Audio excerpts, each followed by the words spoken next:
The compact slash kit. What is it? What's in it? And why did we create it?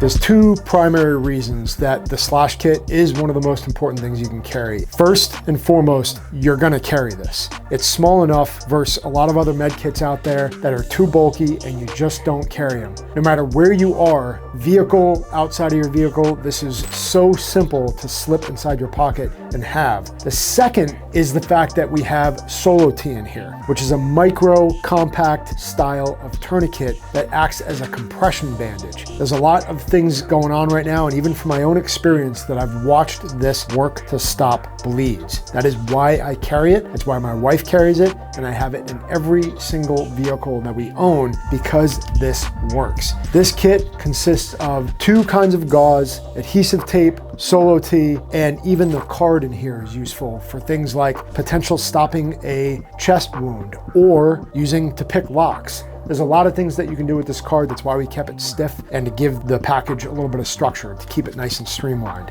One of the primary things that I love about Solo T is that it works extremely well on smaller limbs and animals, where bigger tourniquets that people are used to carrying in the military are just not effective for those limbs.